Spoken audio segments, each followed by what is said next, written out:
बोलो भारत माता की।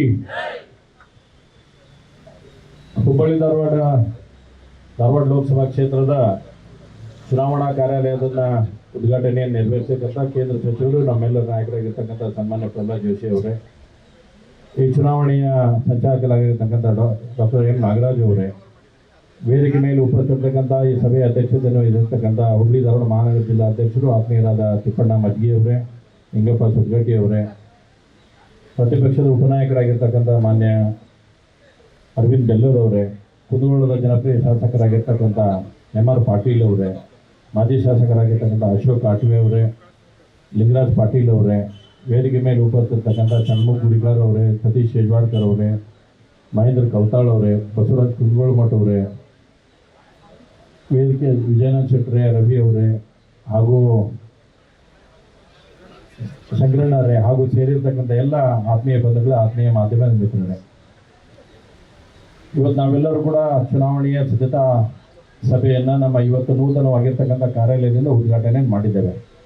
ಭಾರತೀಯ ಜನತಾ ಪಾರ್ಟಿ ಯಾವಾಗಲೂ ಕೂಡ ಯಾವುದಕ್ಕೂ ಕಾಯ್ತಾ ಕೂಡುವಂಥ ಪಾರ್ಟಿ ಇಲ್ಲ ಅನ್ನೋಂಥದ್ದನ್ನು ಮೊನ್ನೆ ನಡೆದಂಥ ನಮ್ಮ ರಾಷ್ಟ್ರೀಯ ಕಾರ್ಯಕಾರಿಣಿಯಲ್ಲಿ ಸನ್ಮಾನ್ಯ ನರೇಂದ್ರ ಮೋದಿ ಹೇಳಿದ್ರು 25ನೇ 26ನೇ ತಾರೀಕು ಒಳಗಡೆ ದೇಶದ ಎಲ್ಲ 524 ವಿಧಾನಸಭಾ ಕ್ಷೇತ್ರಗಳ ಚುನಾವಣೆ ಕಾರ್ಯಾಲಯಗಳು ಉದ್ಘಾಟನೆ ಆಗಬೇಕಂತ ಹೇಳಿದಾಗ ನೋಡಿ, ಒಂದು ಭಾರತೀಯ ಜನತಾ ಪಾರ್ಟಿ ಕಾರ್ಯಕರ್ತರ ಆಧಾರಿತ ಪಾರ್ಟಿ ಆಗೈತೆ ಅನ್ನೋದಕ್ಕೆ ಇದೊಂದು ಸ್ಪಷ್ಟವಾಗಿರ್ತಕ್ಕಂಥ ನಿರ್ದೇಶನ. ಎಲ್ಲ 524 ವಿಧಾನಸಭಾ ಕ್ಷೇತ್ರಗಳಲ್ಲಿ ಇವತ್ತು ಈ ರೀತಿಯಾದಂಥ ಕಾರ್ಯಾಲಯಗಳ ಉದ್ಘಾಟನೆಯನ್ನು ನೆರವೇರಿಸುವ ಮುಖಾಂತರ ಚುನಾವಣೆಯ ರಣಕಳೆಯನ್ನು ಊದೋದಷ್ಟೇ ಅಲ್ಲ, ಎಲ್ಲ ಕಾರ್ಯಕರ್ತರು ಇಂದಿನಿಂದ ನಾವು ಚುನಾವಣೆ ಕೆಲಸಕ್ಕೆ ತೊಡಗಬೇಕು ಅನ್ನುವಂಥ ಸಂದೇಶವನ್ನು ಕೂಡ ಇವತ್ತು ಈ ಚುನಾವಣಾ ಕಾರ್ಯಾಲಯ ಉದ್ಘಾಟನೆ ಮುಖಾಂತರ ನಮಗೆಲ್ಲರಿಗೂ ಸಿಕ್ಕಿದೆ. ಇವತ್ತು ಸನ್ಮಾನ್ಯ ಕೇಂದ್ರ ಸಚಿವರಾಗಿರ್ತಕ್ಕಂಥ ನಮ್ಮೆಲ್ಲ ನಾಯಕರಾದ ಮಾನ್ಯ ಪ್ರಹ್ಲಾದ್ ಜೋಶಿ ಅವರು ಎಲ್ಲ ಚುನಾವಣೆ ಕಳೆದ 4 ಚುನಾವಣೆಗಳನ್ನು ಹಿಡ್ಕೊಂಡು ನಾವು ನೋಡಿದ್ವಿ ಆದರೆ ಕೆಲಸವನ್ನು ನಾವು ನೋಡಿದಾಗ ಎಲ್ಲ ಬೇರೆ ಲೋಕಸಭಾ ಕ್ಷೇತ್ರಗಳಲ್ಲಿ ಕಂಪೇರ್ ಮಾಡಿದಾಗೂ ಕೂಡ ನಮ್ಮ ಧಾರವಾಡ ಲೋಕಸಭಾ ವಿಶೇಷವಾಗಿ ಕೇಂದ್ರದಿಂದ ಅನುದಾನ ತರ್ತಕ್ಕಂಥ ನಿಟ್ಟಿನಲ್ಲಿ ಬಹಳಷ್ಟು ಎಲ್ಲರಿಗೂ ಕೂಡ ನಮಗೆ ಸಪೋರ್ಟ್ ಮಾಡೋ ಮುಖಾಂತರ ಒಂದು ಒಳ್ಳೆ ರೀತಿಯ ಅನುದಾನ ಅಂತಂದರೆ ಇಡೀ ನಮ್ಮ ಧಾರವಾಡ ಲೋಕಸಭಾ ಕ್ಷೇತ್ರನ ಒಂದು ಮಾದರಿ ಕ್ಷೇತ್ರವಾಗಿ ಮಾಡುವಂಥ ನಿಟ್ಟಿನಲ್ಲಿ ಬಹಳಷ್ಟು ಪರಿಶ್ರಮ ಪಟ್ಟಿರ್ತಕ್ಕಂಥ ಮಾನ್ಯ ಪ್ರಹ್ಲಾದ್ ಜೋಶಿ ಅವರಿಗೆ ತನ್ನೆಲ್ಲರ ಪರವಾಗಿ ಹೃದಯಪೂರ್ವಕವಾದಂಥ ಅಭಿನಂದನೆಗಳನ್ನು ಕೂಡ ನಾನು ಸಲ್ಲಿಸ್ತೇನೆ. ಯಾಕೆಂದರೆ ವಿಷನ್ ಇರಬೇಕು ಯಾವಾಗಲೂ ಕೂಡ. ಒಬ್ಬ ನಾಯಕರಾದವ್ರಿಗೆ ವಿಷನ್ ಬೇಕಂತ ಹೇಳ್ತಾರೆ. ಅನೇಕರು ನಾವು ನೋಡಿದ್ದೇವೆ, ಅನೇಕರು ಬಂದಾರ ಹೋಗ್ಯಾರ ನೋಡಿದೆ ಅದಾಗಿದೆ. ಆದರೆ ಒಂದು ವಿಷನ್ ಇಟ್ಕೊಂಡು ನಾವು ಕೆಲಸ ಮಾಡಿದಾಗ ಮಾತ್ರ ಏನನ್ನಾದರೂ ಕೂಡ ಸಾಧಿಸಲಿಕ್ಕೆ ಸಾಧ್ಯತೆ ಅನ್ನುವಂಥದ್ದನ್ನು ತೋರಿಸ್ಕೊಟ್ಟಿದ್ದಾರೆ. ಅದ್ರ ಜೊತೆಗೆ ವಿಶೇಷವಾಗಿ ಧಾರವಾಡ ಲೋಕಸಭಾ ಕ್ಷೇತ್ರ ಕಾರ್ಯಕರ್ತರ ಆಧಾರಿತವಾಗಿರ್ತಕ್ಕಂಥ ಕ್ಷೇತ್ರ ಅನ್ನುವಂಥದ್ದನ್ನು ಇವತ್ತೇ ನಾವು 3 ದಿನ ಇಲ್ಲಿ ಆರಿಸ್ಕೊಂಡು ಕೂತ್ಕೊಂಡಿವೆ. ಸನ್ಮಾನ್ಯ ಪ್ರಹ್ಲಾದ್ ಜೋಶಿ ಅವರು ಕಳೆದ ಚುನಾವಣೆಯಲ್ಲಿ ನನಗಾಗಲಿ, ಅರವಿಂದ್ ಅವರಾಗಲಿ ಅಥವಾ ಎಂ ಆರ್ ಪಾಟೀಲ್ ಅವರಾಗಲಿ ಎಲ್ಲರಿಗೂ ಕೂಡ ಭಾಳ ಸ್ಪೋರ್ಟಿವ್ ಆಗಿ ನಿಂತ್ಕೊಂಡು ನಮ್ಗೆ ಎಲ್ಲ ರೀತಿಯಿಂದ ಸಹಕಾರ ಮಾಡೋ ಮುಖಾಂತರ ಭಾಳ ದೊಡ್ಡ ಚುನಾವಣೆ ನಮ್ಮ ಕರ್ನಾಟಕದಲ್ಲಿ ಬೇರೆ ಗಾಳಿ ಬೀಸಬೇಕಾಗೋ ಜೊತೆಗೆ ಅದನ್ನು ತಿರುವುಪಡಿಸುವಂಥ ನಿಟ್ಟಿನಲ್ಲಿ ನಮ್ಮ ಧಾರವಾಡ ಕ್ಷೇತ್ರದ ಲೋಕಸಭಾ ಕ್ಷೇತ್ರದಲ್ಲಿ 4 ಜನ ಇವತ್ತು ಇಲ್ಲಿ 3 ಜನ ಇದೆ. ಸನ್ಮಾನ್ಯ ಬಸವರಾಜ ಬೊಮ್ಮಾಯಿರೊಬ್ಬರು 4 ಜನ ಗೆಲ್ಲಿಸುವಂಥ ಕೆಲಸದಲ್ಲಿ ಬಹಳ ಪ್ರಮುಖವಾದಂಥ ಪಾತ್ರವನ್ನು ವಹಿಸಿದ್ದಾರೆ. ಇವತ್ತು ನಾವು ಯಾವುದಕ್ಕೂ ಕೂಡ ಚುನಾವಣೆಗೆ ಹೋದಂಥ ಸಂದರ್ಭದಲ್ಲಿ ನಮ್ಗೆ ಯಾವುದೇ ಸಮಸ್ಯೆಗಳಿಲ್ಲ. ಯಾಕೆಂದರೆ ಎಲ್ಲ ಕ್ಷೇತ್ರದಲ್ಲಿ ಅಭಿವೃದ್ಧಿಯನ್ನು ಮಾಡಿರ್ತಕ್ಕಂಥದ್ದು. ನಾವು ಪ್ರೋಗ್ರೆಸ್ ಕಾರ್ಡ್ ತಗೊಂಡು ಹೋದಾಗ ಯಾರೋ ಜನ ನಮ್ಗೆ ಕೇಳಂಗಿಲ್ಲ, ಏನು ಮಾಡಿರಪ್ಪ ಅನ್ನೋಂಥದ್ದು ಕೇಳಂಗಿಲ್ಲ. ಜನರ ಇವತ್ತು ಉತ್ತರ ಕೊಡ್ತಾರೆ, ಇಲ್ಲಪ್ಪ ಪ್ರಹ್ಲಾದ್ ಜೋಶಿ ಭಾಳ ಒಳ್ಳೆಯ ಕೆಲಸವನ್ನು ಮಾಡಿದ್ದಾರೆ. ಎಲ್ಲ ಊರಲ್ಲಿ ನಮ್ಮ 8 ವಿಧಾನಸಭಾ ಕ್ಷೇತ್ರ ತಗೊಂಡ್ರೆ ಹುಬ್ಳಿ ಧಾರವಾಡ ಸೆಂಟ್ರಲ್ ಇರಲಿ, ಪೂರ್ವ ಇರಲಿ, ಪಶ್ಚಿಮ ಇರಲಿ, ಕಲಘಟಗಿ ಇರಲಿ, ಧಾರವಾಡ ಇರಲಿ, ನವಲಗುಂದ ಇರಲಿ ಅಥವಾ ಕುಂದಗೋಳ ಶಿಗ್ಗಾಂವ್ ಆಗಲಿ ಎಲ್ಲ ಕ್ಷೇತ್ರದಲ್ಲಿ ಕೂಡ ಭಾಳ ಅದ್ಭುತವಾಗಿರ್ತಕ್ಕಂಥ ಪ್ರಗತಿಯನ್ನು ಮಾಡುವಂಥ ನಿಟ್ಟಿನಲ್ಲಿ ಸಾಧನೆಯನ್ನು ಮಾಡಿದ್ದಾರೆ. ಅದರ ಜೊತೆಗೆ ಮಾನ್ಯ ಅರವಿಂದ್ ಅವರು ಸಾಕಷ್ಟು ವಿಷಯಗಳನ್ನು ಹೇಳಿದರು. ಇವತ್ತು ಕಾಂಗ್ರೆಸ್ ಪಾರ್ಟಿ ಜನರ ದಿಕ್ಕನ್ನು ತಪ್ಪಿಸುವಂಥ ಪ್ರಯತ್ನವನ್ನು ಭಾಳಷ್ಟು ಮಾಡುವಂಥ ಪ್ರಯತ್ನ ಮಾಡ್ತಾ ಇದೆ. ಆದರೆ ಜನರು ಭಾಳ ಶಾಣೆ ಇದ್ದಾರೆ. ನಾಳೆಗಲ್ಲೇ ಹೇಳಿದರು ಅವರು ತೆರಿಗೆ ಬಗ್ಗೆ ಮಾತಾಡಿದಾಗ ಸಿದ್ದರಾಮಯ್ಯನವರು ಡೆಲ್ಲಿ ಕರ್ಕೊಂಡೋಗಿ ಎಲ್ಲರಿಗೂ ಸ್ಟ್ರೈಕ್ ಮಾಡಿಸಿದ್ರು, ನಮ್ಮ ತೆರಿಗೆ ನಮ್ಮ ಹಕ್ಕು ಅನ್ನೋಂಥದ್ದನ್ನು. ಈ ದೇಶದಲ್ಲಿ 140 ಕೋಟಿ ಜನ ಇದ್ದಾರೆ. ಅದರಲ್ಲಿ 8 ಕೋಟಿ ಜನ ಅಪ್ರಾಕ್ಸಿಮೇಟ್ಲಿ ಇನ್ಕಮ್ ಟ್ಯಾಕ್ಸನ್ನು ಫೈಲ್ ಮಾಡ್ತಾರೆ. 2,20,00,000 ಜನ ಇನ್ಕಮ್ ಟ್ಯಾಕ್ಸ್ ಪೇಯರ್ಸ್ ಇದ್ದಾರೆ. ಹಾಗಾದ್ರೆ ನಾಳೆ ಆ 2,20,00,000 ಜನ ನನ್ನ ತೆರಿಗೆ ನನ್ನ ಹಕ್ಕು ಅಂತಂದರೆ ಈ ದೇಶದ ಅಭಿವೃದ್ಧಿ ಆಗಲಿ ಅಥವಾ ಈ ರಾಜ್ಯದ ಅಭಿವೃದ್ಧಿ ಯಾವ ರೀತಿ ಮಾಡ್ತಾರೆ ಅನ್ನೋಂಥದ್ದನ್ನು ಕೂಡ ಕಾಣಬೇಕಾಗತ್ತೆ. ಆ ನಿಟ್ಟಿನಲ್ಲಿ ಇವತ್ತು ಎಷ್ಟೇ ಜನರ ದಿಕ್ಕ ತಪ್ಪಿಸುವಂಥ ಕೆಲಸವನ್ನು ಮಾಡಿದ್ರು ಕೂಡ ಕರ್ನಾಟಕದಲ್ಲಿ ನಾವು ಪ್ರತಿಪಕ್ಷವಾಗಿ ಎಲ್ಲರೂ ಕೂಡ ಒಗ್ಗಟ್ಟಿನಿಂದ ಭಾಳ ವಿಶ್ವಾಸದಿಂದ ನಾವು ಸರ್ಕಾರವನ್ನು ಎದುರಿಸುವಂಥ ಕೆಲಸ ಮಾಡಿದ್ದೇವೆ.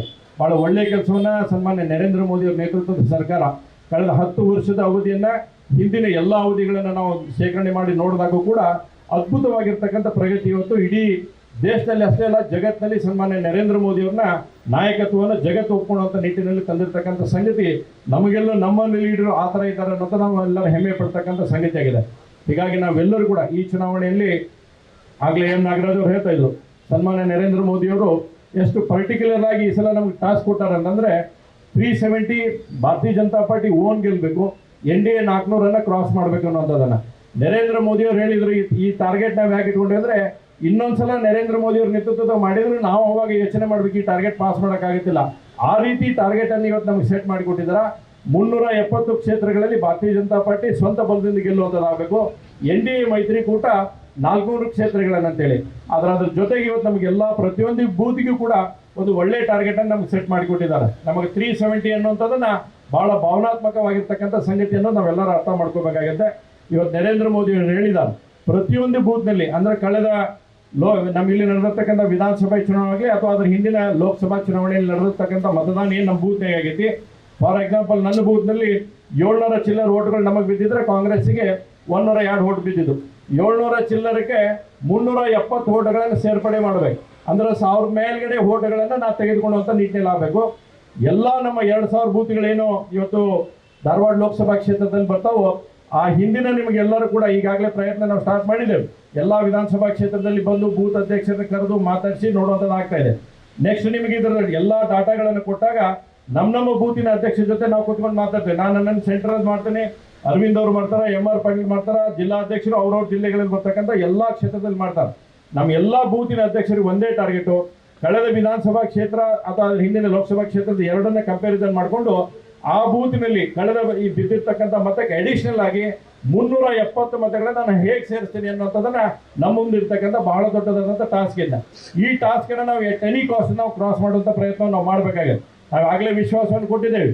ಮಾನ್ಯ ಪ್ರಹ್ಲಾದ್ ಜೋಶಿ ಅವರು ಕಳೆದ ಸಲ 2 ಲಕ್ಷ ಏನಾಗಿತ್ತು, ನನಗೆ ವಿಶ್ವಾಸ ಇದೆ ಈ ಸಲ 3 ಲಕ್ಷಕ್ಕಿಂತ ಹೆಚ್ಚಿನ ಮತದಿಂದ ಗೆಲ್ಲಿಸ್ತೇವೆ ಅನ್ನೋಂಥದ್ರ ವಿಶ್ವಾಸ ತಮ್ಮೆಲ್ಲರ ಪರವಾಗಿ ಮಾನ್ಯ ಪ್ರಹ್ಲಾದ್ ಜೋಶಿ ಅವರು ಕೂಡ ಇಷ್ಟಪಡ್ತೇನೆ.